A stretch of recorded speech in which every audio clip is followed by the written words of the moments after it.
Asha. So whenever you hear those lyrics, the only MC with an MSc, it was in this song that he said it. Oh, no, it's not this song. It's 10 over 10. He said that. It's 15 minutes gone past midday. Good afternoon. You are tuned in and listening to Perspectives here in Citizen FM 93.7 Abuja. I'm your host, Rayo Omotoso. We have taken a long break. Okay, even if it's just maybe one day off. Actually, we didn't do the show yesterday because, of course, everybody was focused on the INEC chairman's collation center, and everybody wanted to hear the outcome of the long-awaited Nigeria Decides 2023. Trust me, it has been a long, grueling weekend. What am I even saying weekend? Months now. I mean, this whole frenzy picked up sometime in November. December, it wasn't funny. Then January, and of course, there came the fuel scarcity, there came the cash crunch, and then there came elections, and then, of course, the elections are over, but the discussions around the elections has, just tripled and quadrupled. Nigeria is Africa's most populous nation, and we headed to the polls this past Saturday, February 25th, for the 7th time in 24 years. And I've got, of course, we all had different expectations and outcomes of the 2023 elections. We were so certain that this time around we are going to get it right and everything will just fall in place magically. And it's been quite a disappointing weekend. For some people, exciting. For some people, nothing much has changed. For the older generation, I observe that a lot of people just it's the same old, same old. There's nothing new in Nigeria. And so I'm joined on Perspectives this afternoon by a long-time dear friend of mine, Shikelola. And so we're just going to run through what happened this Saturday. And I'd really like to hear her thoughts on this past election. That's what we're talking about on Perspectives this afternoon. Joining me is Shikelola. Good afternoon, Shike. Can you hear me? Hi, Mariah. I can hear you clearly. All right. I'm doing awesome. It's so delightful to catch up with you after 6-7 years. It's been a minute. Yeah, it is. It has been indeed. So, the elections have come and gone. Were you in Nigeria when the elections held this past Saturday? Were you around? Yes, I was around. Did you go out to vote? Unfortunately, I relocated from my voting center, so I couldn't vote, except I had to travel thousands of miles to go vote. So, okay, so unfortunately, I didn't have to start. Did you try to get your PVC though? Because a lot of people I got it. Oh, I was so determined I was going to vote this year. Yeah. Unfortunately for me, it was. Let's say I registered this week. The following week, I changed my location, so there was nothing I could do. I'm far away from. Yeah. Where I could vote. Oh. And it's the same for a whole lot of people. What? Say that again. I didn't hear you. I said it's the same for a number of people that I know. Oh, okay. So, but what did you think this time around? I mean, you were determined, and I'm sure were any of your friends able to vote this time around? Yes, I have a couple of friends who voted, and I have some who couldn't vote because of location thing. Oh, yeah. So I observed, when I went out from polling units, I observed a lot of first-time voters. And there was a particular guy who came to the polling unit and said he was going to vote because his name came out on the list. And I remember the INEC chairman had specifically announced that if you don't have your PVC, you have no business in polling units. Did you have any experience with people like that who found their names on the list but came to the polling unit without PVCs? Did you get any one of them? Did any one of them say they voted? No, I'm hearing that from the first time. Exactly. So I asked a couple of people this particular question, but some people there's a I don't know what to call it now, fake news that was going around social media, that some people, in spite of the fact that they did not have their PVCs, but they came to the polling units and they were that they were not able to vote, actually, because I didn't meet anybody who had that, but they are claiming on social media that they voted. I didn't see it in any of the polling units I went. So, but away from the polling units, Nigerians have cast their votes and they're still collating the results. In your fair assessment, what would you say? Would you say the 2023 elections was fair and square? Yes, if you ask me, it was fair. It was. Even being like it was fair. Okay. See, how so? I think we have a new set of voter, like a new generation coming up. Yes. And they're politically aware. Yes. the problem I have with the awareness is the lack of information. You know, a lopsided kind of information. A lot of them they don't know their history. Yeah. So they're always so ready, like we're gonna fight. Yeah. Yes, the current administration they performed below expectation. Yes. So many things went wrong and all that. But in as much as we're going to judge this current administration, I'm not happy with a lot of things. Yeah. But there are things we fail to understand. During the same administration, there was COVID-19. Yes. And major economic recession in the world. Yes. Which impacted everything. Yes. But the area we could not forgive the government is the area of security. True. A lot of middle class were Japan, you know the normal thing. They migrated because of insecurity, not because of any other thing. Yeah. They could withstand the economic crunch, but the fact that they don't feel safe in their own country, that they could be kidnapped and all that was a major challenge, and which was one of the reasons that made people clamor for the new government. And to be honest, another thing I see, another trend I observed was just like in 2015 when people came out to vote out of anger. Like it was not anything aside this current government. So they didn't even bother to ask the incoming government, what do you want to do? Break down what you have to do. What do you have to offer us? How do you plan to tackle this? How do you plan to tackle economic and macroeconomic policies? What are you coming in with? What is different about your government? Your people, nobody questioned the area of the portfolio, the ministerial portfolio. Who are the people that you want to work with? Because if I'm voting for you, I'm not voting for just one person. You're voting for people around that person. Exactly. But these people, the set of new voters are just they are more emotional than rational. Yeah. It's good to be angry, but it's better to be logical. If you want to make a decision, make it based on facts and figures. But some people sit down, call the influencers, sit down in one corner. So many things were wrong. I agree. Yeah. But I see a lot of propaganda. So emotions. Yes. Go on. So number one area where I had to just draw back was, why will you sit down and bully others that if you want to vote, you don't vote for my candidate, you will die. If you don't vote for my candidate, you will suffer. If you don't vote for my candidate, Nigeria will burn down. No. Even if my candidate is a frog, allow me vote for that candidate. Even if the other person's candidate is, you think cannot do it, let the majority speak. It's a democracy. Yes. Democracy is the power of by the people. The power. What is it called? Government of the people. By people and for the people. Yes. So democracy could be stupid because if the majority of the people are stupid, but still, the beauty of it is that we have 4 years. Yes. If the majority votes for someone and it doesn't work, we still have the power to vote their ass out in the next 4 years. In the next 4 years. And that is one thing. See, whoever wins this election, it's a win for the people. Yeah. That is it for me. Look at it, it has never happened before that the country, Nigeria, the opposition, like the sitting government will be challenged the way they were. Of course, it has happened in 2014, but not that they were just challenged, but there's a third party, a new party that had no structure, and they were able to challenge the government of the day. That is victory for the people. Yes. So rather than the younger ones to sit down and say that, okay, no problem, so people achieve this, we go start and plan again. Yeah. You understand? Yes. That is what they should be thinking of. Not they telling that they're going to bring down the country. Who are they? Exactly. Like I told them, a lot of people a lot of call everybody. If you misbehave, soldier will carry you. It's that simple. It's very true. This is democracy.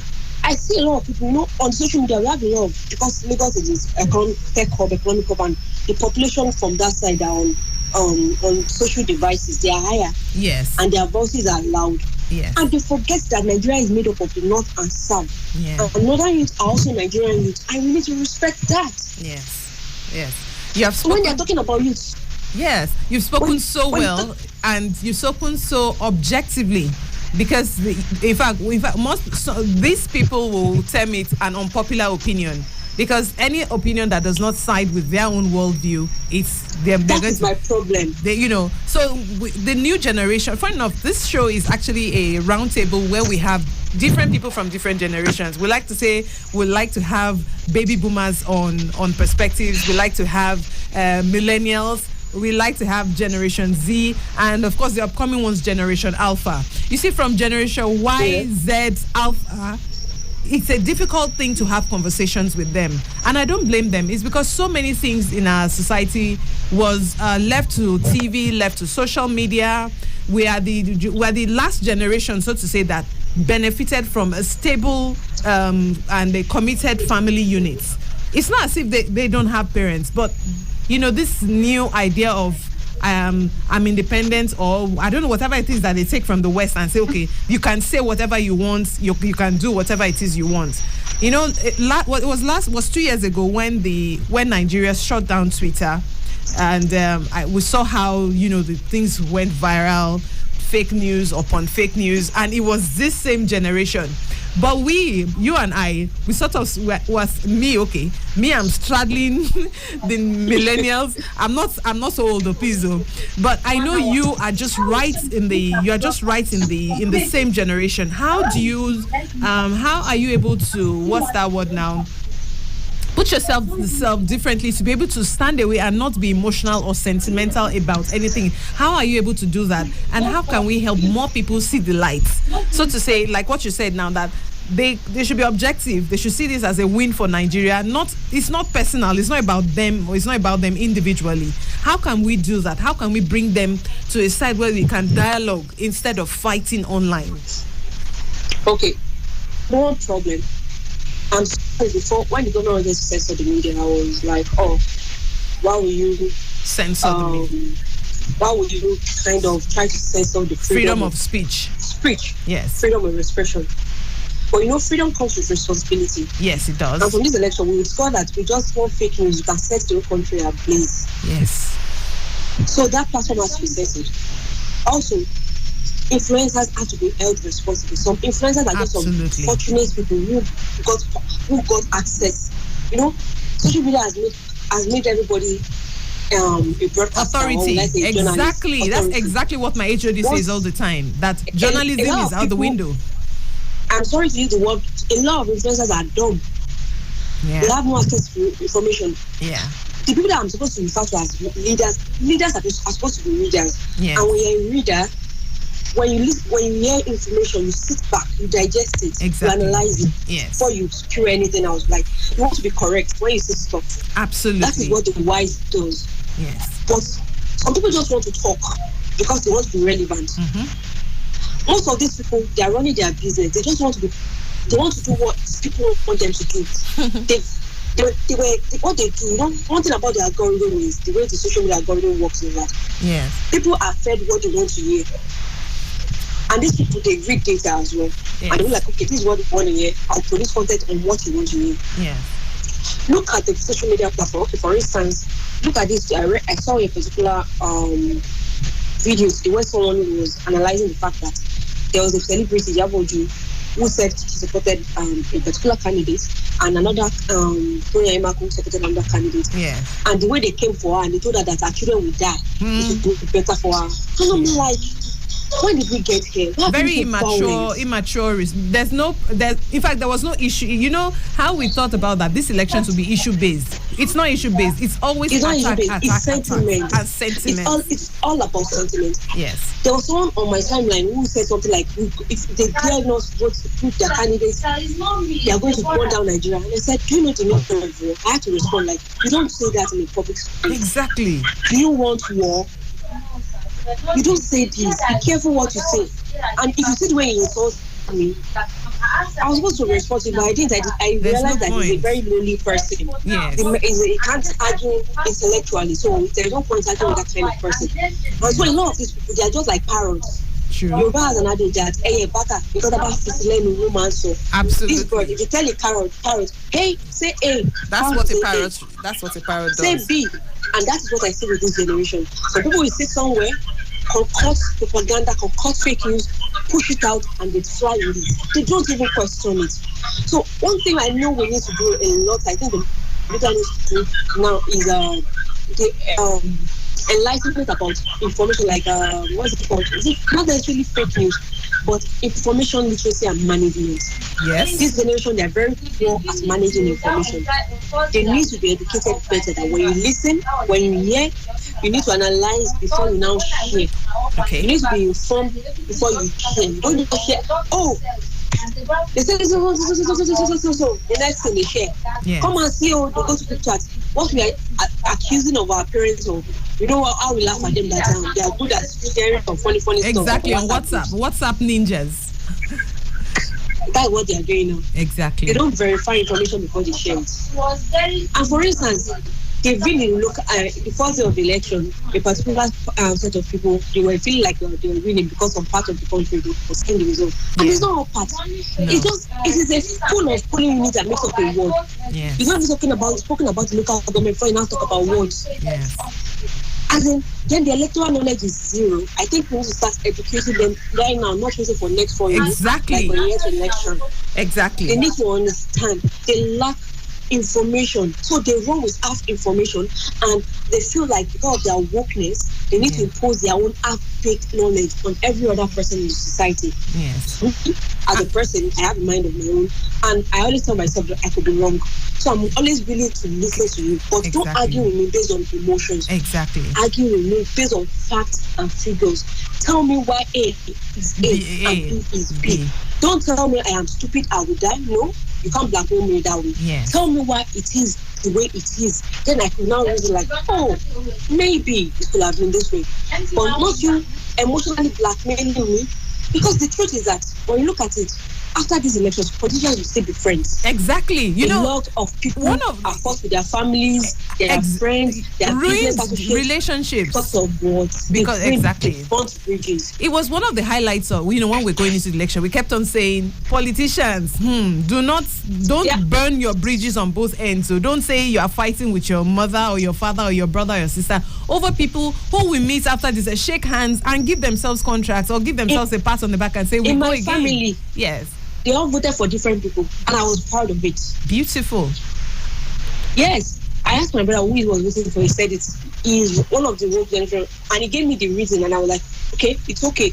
Your value is your opinion. Yes. I love people to be thinking people, reasoning animals, exactly. Not acting lowly like sheep. So, but Nigeria has come to the point that this is the biggest problem now.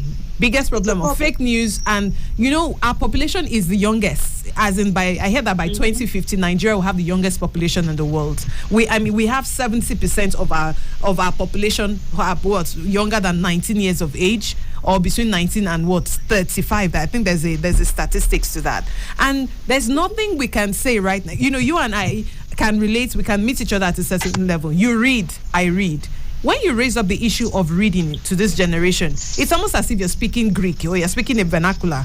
All they want is to go on TikTok and dance. And what's that word? They don't want. And I saw a poll somewhere recently that the China that has produced TikTok, they use TikTok for scientific research and education. Honestly, so how can we get? There's so many things that our young people are not educated about. Like you broke down earlier, they don't know what a polling unit is. They don't know what a ward is. They don't know what the election bylaws says. They don't know. You just see one story on, or you see half of the story. You take it up and you spread it like wildfire. They love sensation. How can we curb their appetite? Honestly, it's a very painful thing. History was chucked from schools, and everywhere I go, I always preach the agenda that is where I think that's where the problem started from. Honestly, history was removed from schools. We teach history. We teach selective history. We only focus on politics. We don't focus on educational history. We don't focus on social history. We don't focus on only the history that involves political parties. If you ask anybody, they know Awolowo. If you ask anybody, they know who Nnamdi Azikiwe was. But if you ask them about the Aba women's riots, if you ask them about Flora Nwapa, if you talk about Nigerian poets, they are looking at you. Then they might know of Chino Achebe because, of course, he's quite popular. But if you ask them who is Elechi Amadi, then they start looking at you. If you ask them who is Frantz Fanon, no, it's the truth. Then they know Frantz Fanon because how Europe underdeveloped Africa. They do not, and then they leave it at that. So it's a very sad thing that we are watching. When I buy children gifts, I buy them books. Books open your mind. You might be in Nigeria or you might be in Ilorin, in one corner of the world. Books are the only things, apart from, of course, television, but books will take you to another part of the world where you have nothing, you've never been there, but because of the way the author has described it, you say, you are on something island, the amount, how can we really bring this back to schools? I honestly, I said, if there's any way to reach the governments of the day to make our education inclusive learning that we can apply to our immediate environment, not theories all the time. Because I observed that this generation, we talk about goldfish and attention span. Theirs is worse. If it has nothing, if you're not dancing, yes, please go on. To be honest with you, yes, we won't blame them. Yeah, well, it's what we said. So how do we win them off of it? How do we win them off? The world has evolved. Yeah. All paperback books have been developed to e-format. Yes. And to be honest with you, it won't get better.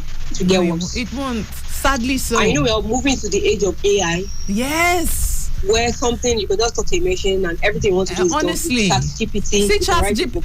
In fact, I was talking to a friend a few days ago that I'm trying to write content about something. Have you tried ChatGPT? I said, so everything nice in my life is anything I want, just put it in ChatGPT. If I heard ChatGPT is writing books now, and that people are angry and say the thing is just mopping up all the information on the internet and regurgitating whatever is available. Yes, but please go on, Shike. Sorry I interrupted you. I'm sorry to bust your bubble. It's not going to be better. No, sadly. I think one of the problem I use out is that we are in a failed society. The society has failed them entirely. The government has failed them. They didn't come to meet a structure that is working. True. And there are no role models. They are not much. No. The role models that they have, they are far away from them. If you're smart, intelligent in Nigeria, it takes the grace of God. I'm telling you, it's the grace of God for you to succeed. It takes a lot. Okay. If you're an idiot and you become a politician, they will see the next day you come back with big car, you're big. Or if you engage in crime, I'm sorry. We need to look at it from that side. We're in a failed society. Yeah. Let me give you two scenarios. A scenario of Brother Akim and a scenario of Brother Toby. Yeah. Brother Akim is a smart, Brother Toby is a smart dude, intelligent, finished school with a first class, and is still struggling to make ends meet.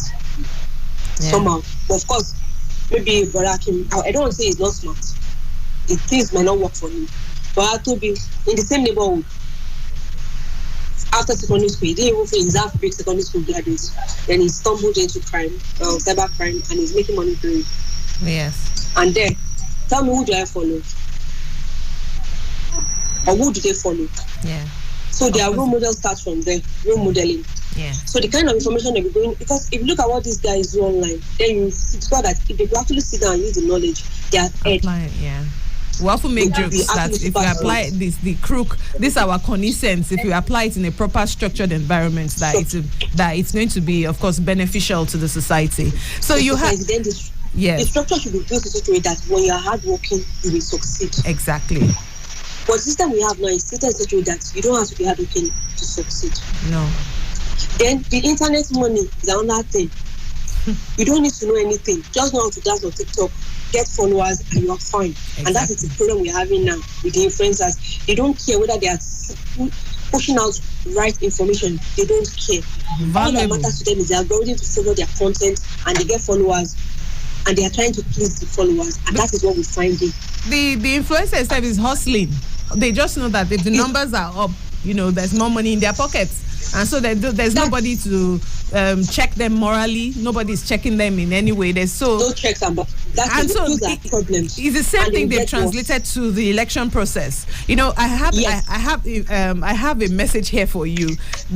Someone is listening right now. He says he's Patrick from New Cairo. He heard the passion in your voice, and this is what he said. He said, please ask your guest to tone down her passion she's using to address questions asked. We should all calm down and tune down the passion we are using in talking on experience our thoughts. The counting is still on, and that INEC has not declared any party candidate winner of the presidential election.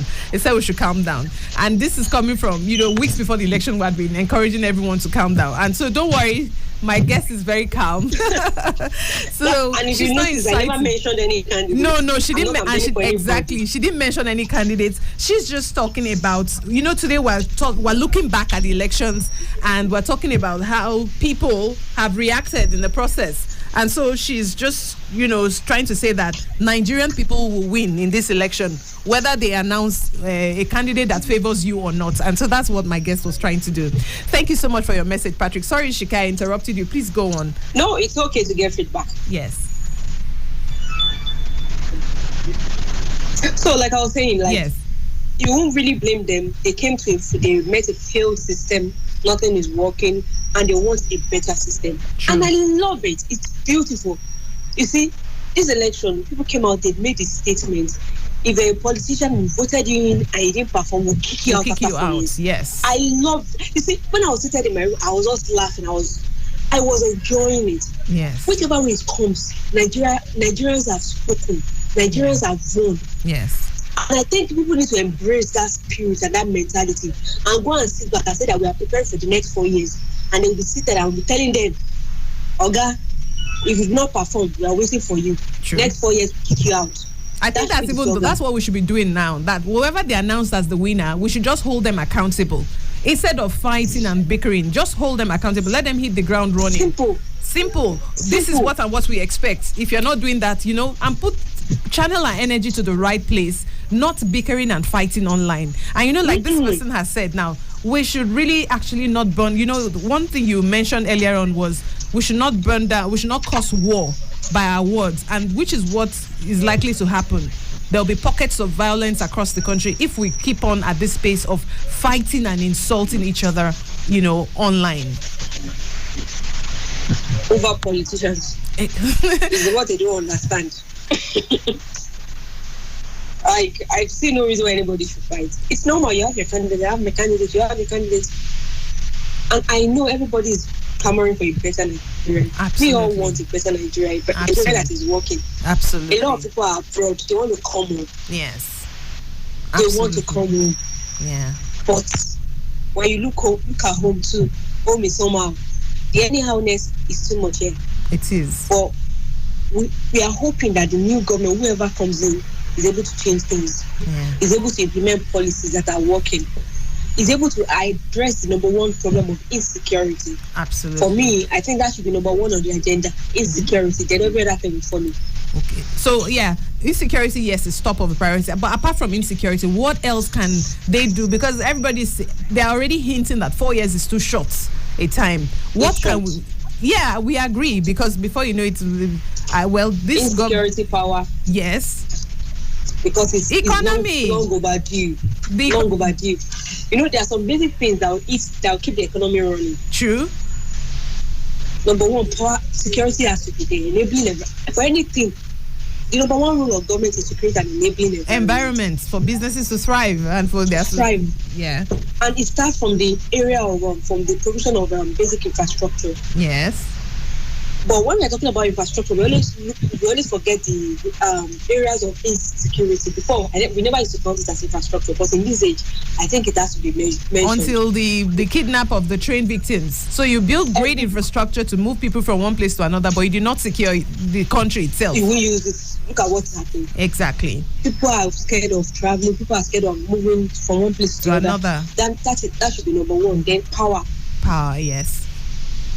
Those are two for me, the two. Then after power, then enabling environment and policies that will make the private sector engagement and collaborations take place. Create an then, to be honest, this current government has started by passing the Startup Act, which will enable startups or tech-enabled startups to thrive and benefit as well as expand.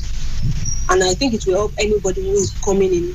I think there are some policies that have been good, but they need to be continued, because most times when we are angry, continuity, things that are not working, we always forget that things that are actually working. There are some things that are, you won't know if you're not in the field, if you're not seeing some things. A lot of time, people don't even read to create their own information. Some people create what they want them to see and give to people, and people wrong with it. Absolutely. So there are so many things. Number one for me is security, power. Then the economy should be put in order. But for the economy, there are so many things that will come together to make it work, like monetary policies, the fiscal policies. Because we've been seeing governments raising different kind of taxes, but we need better environment. So that even when people are asked to pay some tax, they will be willing to pay it. Yes. Thank And you one so of another area that this past government did well was in the area like the CAC Act were updated, and that was good for MSMEs. You know, we had a lot of a higher registration rate for MSMEs in the during last this 8 years. Yes. 8 years, Yes. which are part of things that keeps the economy running. Moving. Let's know the number of MSCs we have, what they are doing, and how we can empower and enable them to do better. Thank you so much, Shikelola. I want to interrupt you there because I have to go on a quick commercial break. But yes, I know if you have time, we can catch up in another 10 minutes and then I'll call you back and we'll continue this conversation. You've been such a delightful guest. Thank you so much. I have to take this quick break. When we come back, we'll continue our conversations about the 2023 elections and what is expected of this new administration. Stay with us. I'll be right back. This call to prayer is sponsored by the Nigeria Supreme Council for Islamic Affairs. Allahu Akbar,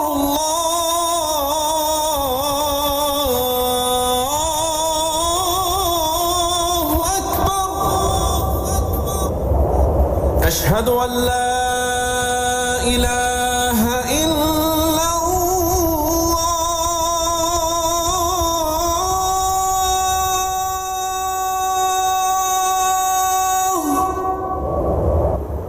أشهد أن لا إله إلا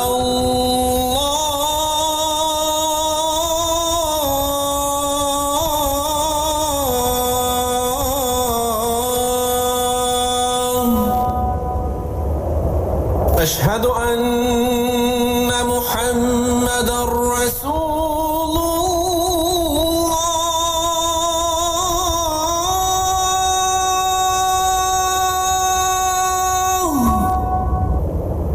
أشهد أن محمدا رسول الله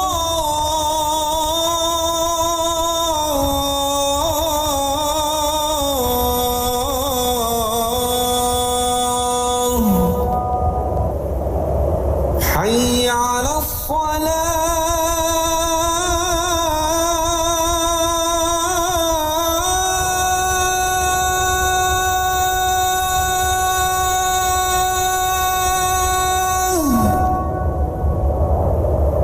حي على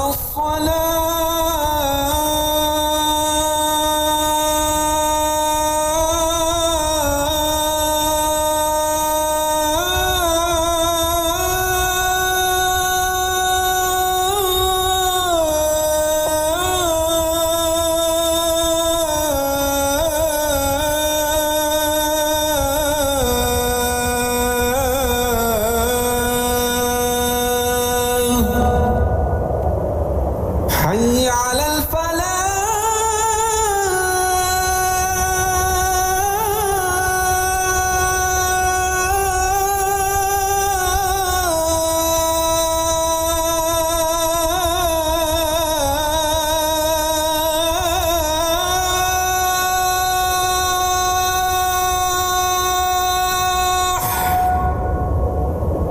حي على الفلاح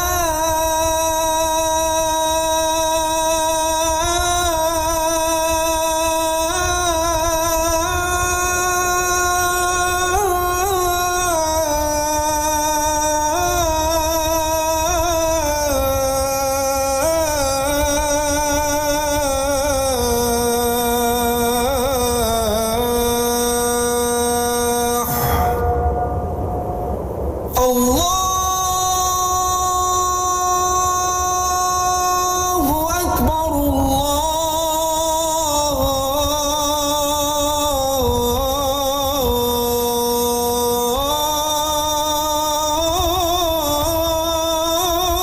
الله أكبر لا إله إلا الله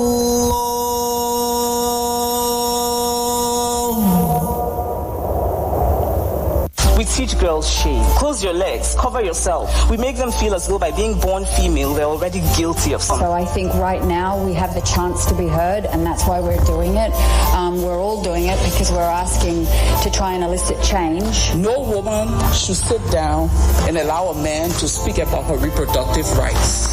But it is about opening spaces for other women and not to be seen as token, and that because I'm a woman, I'm only speaking about women at the table. No, I'm speaking about side of the table that is empty and that women have to be there. So I want us to leave this world better than we found it. And how I choose to affect change is by speaking up, by being the first, and by being the dominant. Over 4 billion of the world's population are girls and women, also faced with challenges that affect our world and contributing solutions to them. Let's have conversations and get some answers to them through their eyes and voices. Tune in to Perspectives, where we discuss important issues ranging from climate change, politics, health, the economy, and lifestyle on Citizen FM 93.7 Abuja. Weekdays from midday. Perspectives. Conversations that matter.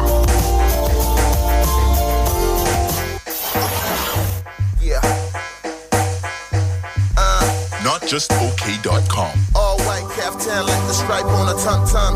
See how we got famous where we come from. What liars from teaspoons to lump sums. What a conundrum. All I did was make lines like when ABC bus comes.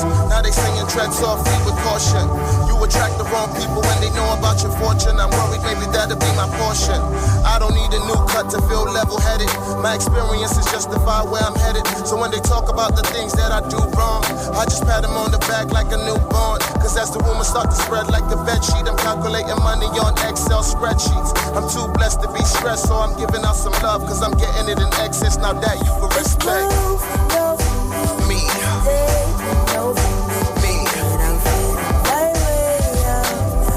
I'm feeling my way up now.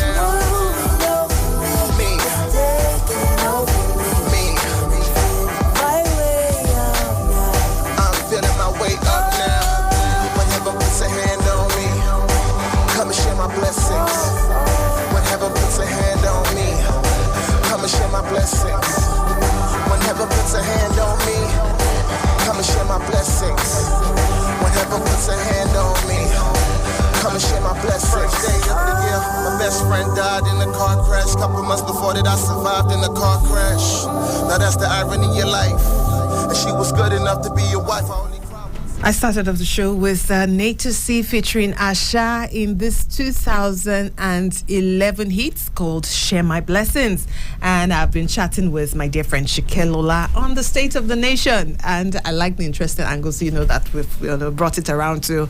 We got a message earlier on from Patrick, telling my guests to calm down. I think that has become the song of the year here in Nigeria right now. I like that also that, here and there, we're calling people to order, not to incite the policy. Remember that before we went on the break, before we went for, the elections, was one of the things that we encouraged people to do, that there's no point. This Nigeria, that the peace of Nigeria is the peace of all, the good of Nigeria is the good of all. And that if we do the right thing now, then it won't be so hard, to say, okay, we're leaving a great Nigeria to our children. Thank you so much for staying tuned into Perspectives. Remember, you can always send in your comments either via WhatsApp or you can just dial the studio number. You can send us a message via 0818 22 22 205 or just dial 0818 22 22 206. Here on Citizen FM 93.7, you're listening to Perspectives.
not just. We make them feel as though by being born female, they're already guilty of something. So I think right now we have the chance to be heard, and that's why we're doing it. We're all doing it because we're asking to try and elicit change. No woman should sit down and allow a man to speak about her reproductive rights. But it is about opening spaces for other women and not to be seen as token, and that because I'm a woman, I'm only speaking about women at the table. No, I'm speaking about side of the table that is empty, and that women have to be there. So I want us to leave this world better than we found it. And how I choose to affect change is by speaking up, by being the first, and by being the dominant. Over 4 billion of the world's population are girls and women, also faced with challenges that affect our world and contributing solutions to them. Let's have conversations and get some answers to them through their eyes and voices. Tune in to Perspectives, where we discuss important issues ranging from climate change, politics, health, the economy, and lifestyle on Citizen FM 93.7 Abuja. Weekdays from midday. Perspectives. Conversations that matter. All right, we have about 4 minutes, and at the top of the hour, we'll take the news. In the meantime, I have a guest, she's on standby, Leslie Adams. She's an attorney. And so I wanted to wait, we can settle in properly, because if I bring her on now, I didn't want us to go back on another break again. So I have her on standby to come in after our news at the top of the hour. So in the meantime, I would really love to hear back from you. What are your thoughts about these elections? Of course, there's no point, there's no point repeating the argument that, that the election should be cancelled and redone, in another week or whenever it is that, people have decided that, these elections have not been free and fair. I'd just really like you to say, what is the way forward right now? And what do you expect, of whoever it is announced, whoever has been announced the winner? What are the expectations? What are your sincere thoughts, on this 2023 Nigeria Decides? Because that's the point we have come to now. There's no point fighting with anyone. There's no point arguing anyone. It's just really what's the next thing? What do you want? What are you expecting? From the outcome of the elections. I'd love to hear your thoughts. 0903 2222. 0818, I beg your pardon, 2222 205, 0818 2222 206. Those are the numbers to reach us on in the studio this afternoon. Overview of the 2023 Nigeria Decides. It's winding down. INEC is almost done with, their collation. I think yesterday they wrapped up at 14 states.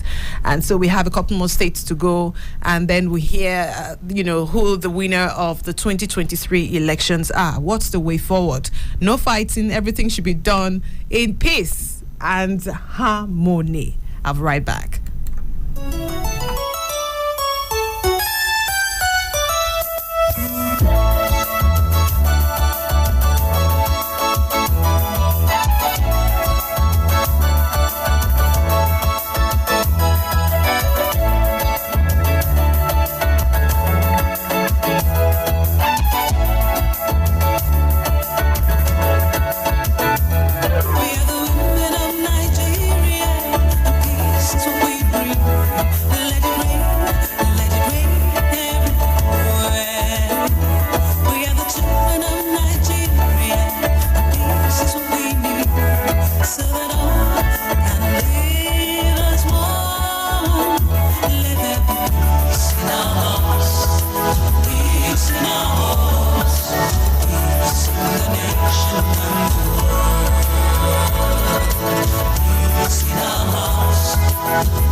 Everywhere around us, there's nothing but wars. People dying, and there's famine everywhere. 93.7 Citizen FM. Let's talk about it on our favorite radio station. We're more than just a radio station. We are a part of your life. This is 93.7 Citizen FM, Abuja.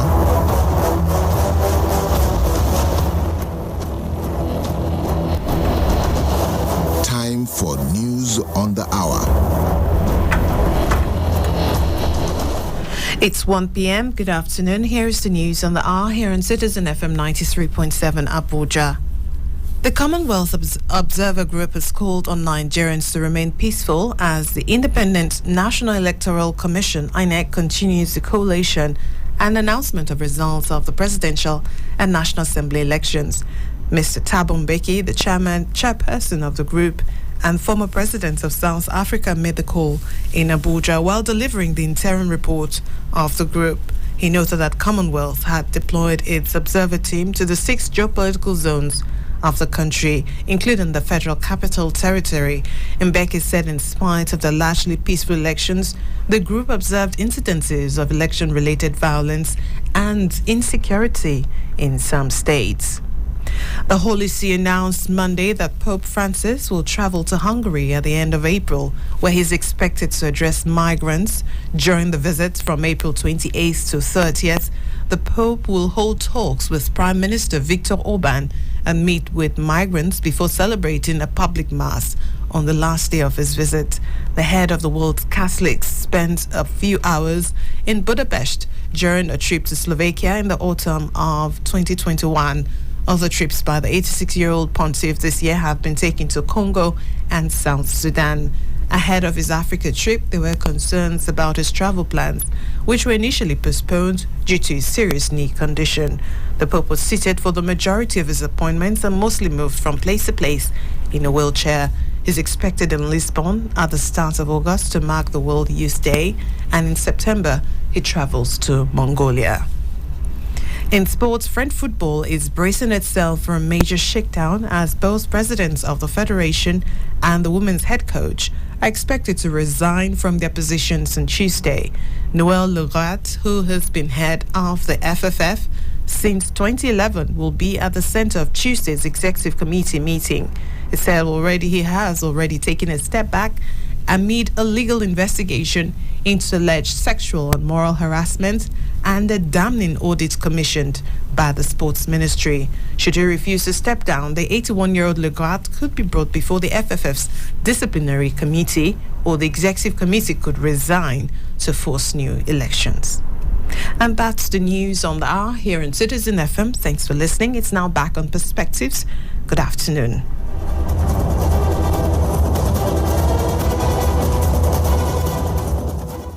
We teach girls shame. Close your legs, cover yourself. We make them feel as though by being born female, they're already guilty of something. So I think right now we have the chance to be heard, and that's why we're doing it. We're all doing it because we're asking to try and elicit change. No woman should sit down and allow a man to speak about her reproductive rights. But it is about opening spaces for other women and not to be seen as token, and that because I'm a woman, I'm only speaking about women at the table. No, I'm speaking about side of the table that is empty, and the women have to be there. So I want us to leave this world better than we found it. And how I choose to affect change is by speaking up, by being the first, and by being the dominant. Over 4 billion of the world's population are girls and women, also faced with challenges that affect our world and contributing solutions to them. Let's have conversations and get some answers to them through their eyes and voices. Tune in to Perspectives, where we discuss important issues ranging from climate change, politics, health, the economy, and lifestyle on Citizen FM 93.7 Abuja. Weekdays from midday. Perspectives. Conversations that matter.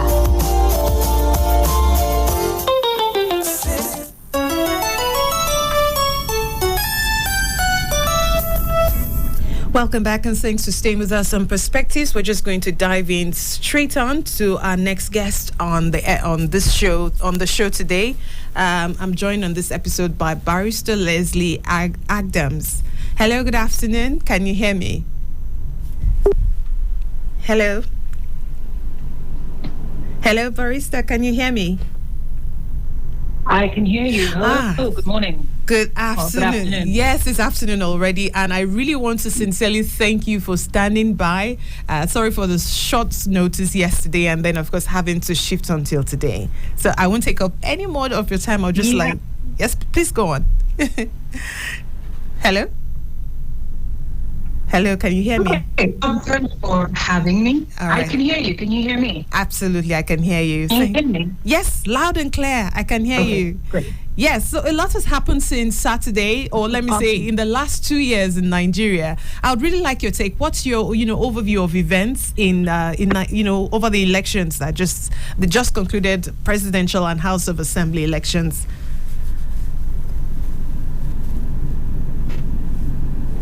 Thank you very much for having me, Rayo. Yes. I'm going to first of all like to say congratulations to all the young adults in Nigeria. Yes. I'd like to tell them that we're very, very proud of them and that they have really conducted themselves with immense maturity. And like I said, we're very, very, very extremely proud of what they've achieved so far.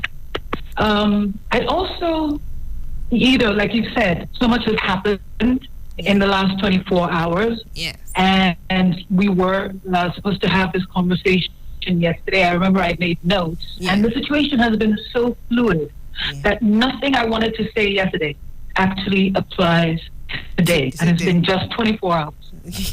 I'm curious. I tell you, I wish I could, I wish I could say that I'm deeply disappointed in INEC. But I think that would also be not true. I'm not disappointed because I'm not surprised. Yeah. If I'm to say that I'm disappointed,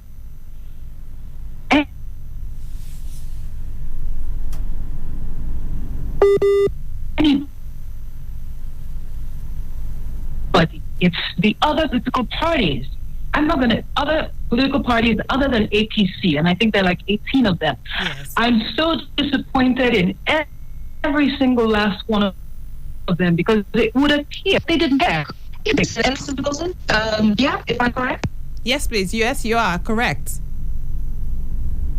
This has happened. Exactly. And this has happened. And what made any of them think that it was going to be different this time around? Exactly. In 24 years, this is the seventh election. People like Dino Milaya and Inhed Johan.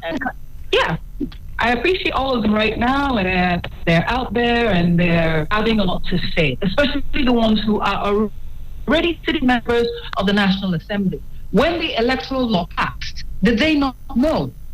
I remember 2 years ago, we had this conversation online on social media about the Electoral Act. I remember when people pointed out the fact that electronic transmission of the vote was not part of the law.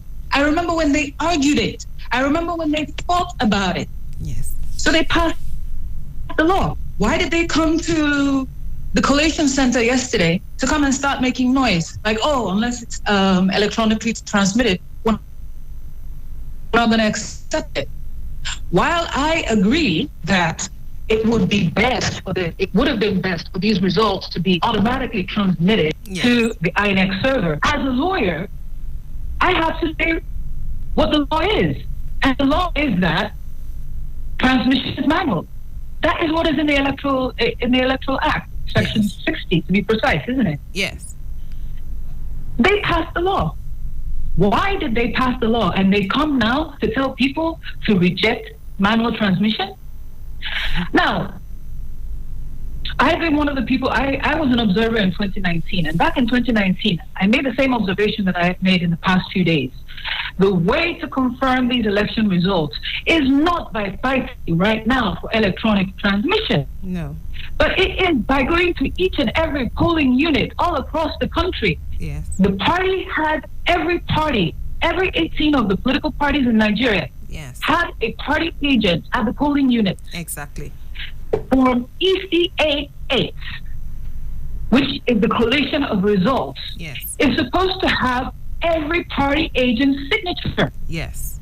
And every party agent is supposed to have a copy. Yes. So, all this, I believe that all these people who are now calling for, cancel the election unless it's electronically transmitted, I think they're being, what's the word? I think they're being emotional and sentimental, and they're not focusing on the facts. They're just, And the fact is, exactly. collect the ECAA Yes. and go to the court. court. Absolutely. It is unrefutable. Yes. And any polling unit that does not have a properly signed ECAA form, that polling unit, the results from that polling unit must be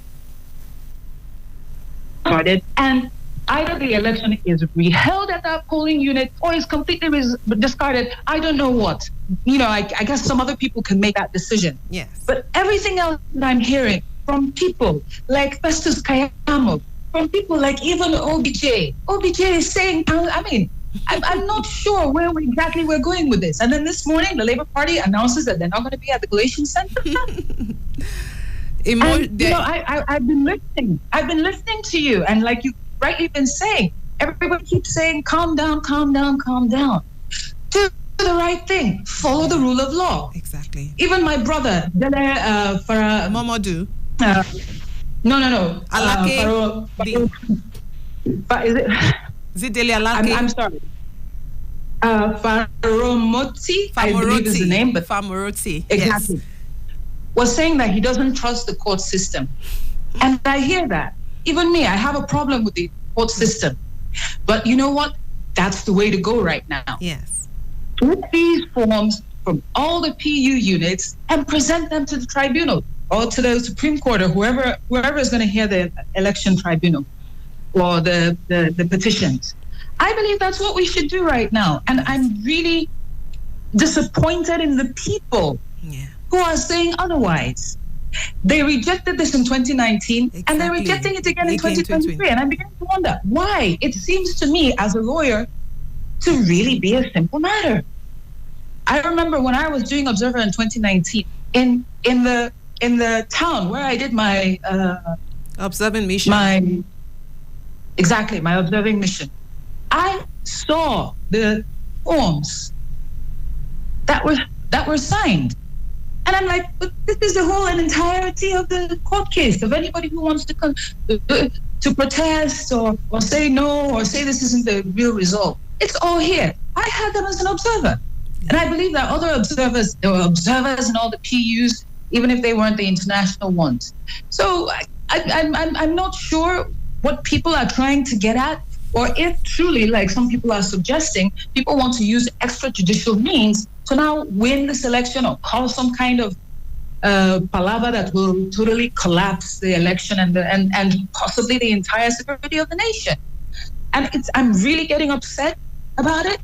It's the only reason why, it's the only reason why I agreed to talk, because I have refused to talk during this entire election period. I noticed, because I've been sitting on your page, I've been waiting for your commentary, because I have refused to talk. Honestly. Because I expected it. Every single thing that they did. Yeah. I am not surprised one bit. There's nothing new, but I don't know why. I think we are Nigerian people, we're like ostriches. We expect something, but we don't make any effort to, get a different outcome. And then when it happens, we're all just sentimental and going around in circles. And this is going to last long for another 4 years. Because I remember in 2019, it was the same argument. Oh, they're not going to elect this party in. Oh, why are you voting in for a second term? And there was this, in fact, the scenario is exactly the same. The only difference right now is the voter apathy this time around was very minimal, because all the elites that we used to accuse of not coming out to vote, they all came out to vote this time around and say, okay, they have personally taken pictures of their polling units, and they're asking them that, okay, all those pictures that you took of where your what they call them, the officers at the polling units, where they recorded all these documents. People have physical documents. Don't come online and argue with anyone. Don't come online and bandy words like you just said. Wait until it's time to go to court. Take all these evidences, because the court is not going to listen to your arguments. They will only listen to evidences. And so bring your evidences and let us, trash it out there and leave all the sentiments, at home.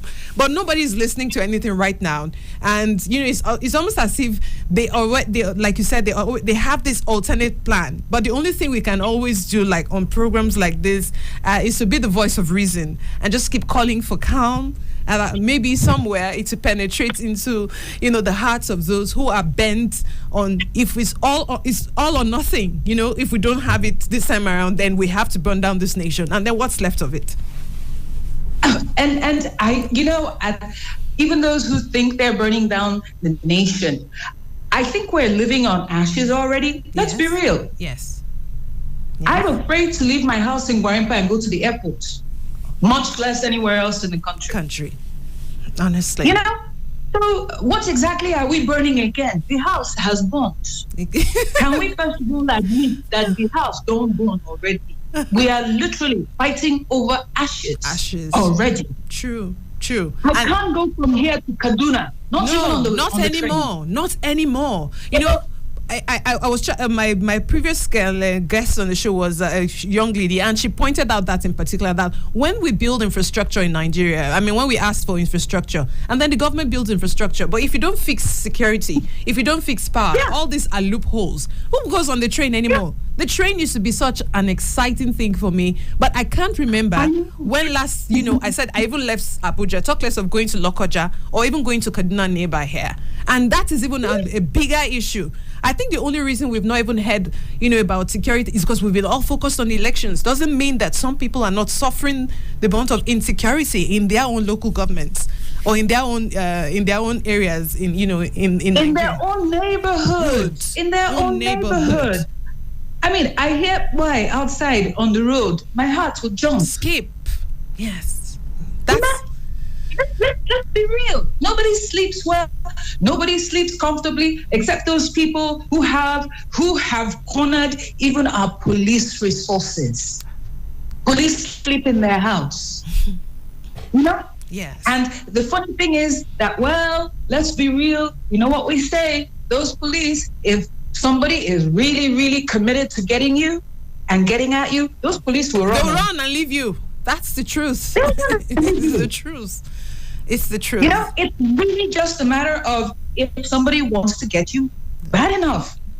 It's the truth. The only thing I said, I remember, I think the only comment I made, and I saw it just today on Memories on Facebook, and I made a comment 2 years ago. The president we need in Nigeria is a one-issue president. And that one and single issue, not a two-term president, a one-issue, one-term president who will come in promising us security. Yes. And we know that anybody in that seat that actually does the right thing and gives us security in this country, they will not re-elect him in the next term because he's going to step on a lot of toes. Of course. All right. Yes. That's all we need. It's a hard conversation. We know what to do, but we won't do it. And then we're fighting over things that don't matter or things that will not, it's in a few minutes we'll forget about it. In a few days now, all this election rancor will be swept aside, and we'll not ask the questions that we should be asking, really. So let's bring it back to the conversation because we have just about 2 minutes and then we'll wrap up. You've already established that that whoever is all the aggrieved parties bring evidence from your polling units and go to the court of law. So, but then again, there's the argument that we don't trust the judicial system because right now there's a case pending, the case of the Osun State Governor Adeleke. 2 counts, there are 2 major things that that could kick him out of office. First of all, they said there was overvoting in his state, and then number 2 is that he did not have a school certificate, and so that a sitting governor is still waiting for the courts to decide whether he goes on with his job or not. And then you want to bring these election matters before the courts of law. Apart from that, what else can Nigerians do to ensure that, okay, the next 4 years, how do we hold this government accountable and ensure that they do the right thing? I'm gonna really go out on a limb here. Yeah. And the only way to hold this government accountable, if they continue to refuse and deny us justice at the courts, is gonna have to be at the international level, at the global level. And I guess that means sanctions. Yes. I guess that means sanctions. And this is why me, as a lawyer, I would like to exhaust all available means, avenues, yes, for redress within the country, so that when, for instance, we do go to the international level, be it to the ECOWAS Court of Human Rights, the Human Rights Commission in Addis Ababa, or be it even, at this point, I'm ready to throw throw anything at anybody, including war crimes. Yes. Go to The Hague. Exactly. But to do that, we have to exhaust all of our avenues within Nigeria and prove that, okay, they didn't work. And then we can go to all these international bodies. Bad behavior has to have consequences. What has killed us in Nigeria? And I'm going to throw it all the way back, because my first election in Nigeria was in the 1970s. I don't know, about 76 or 78, when they voted Buhari. And the problem, it has been a stone that rolls and gathers moss or whatever. It gathers it because we have not stopped bad behavior, and it has grown and grown and grown and grown. And until there are consequences for bad behavior in this country, be it legal, be it penal, we're not going to go anywhere. And we will continue to have each successive government and regime worse than the previous one. Exactly. They will come into power and they will promise the previous regime, oh, we're not going to probe you, we're not going to hold you accountable. And that's why we are where we are. Yes. Until people start going to jail, or whatever is the punishment for their crimes, nothing is going to change in Nigeria. Yes, I agree with you, absolutely. Thank you so much, Barrister Leslie Adams. That's the voice of the person you've been listening to in the last 20 minutes.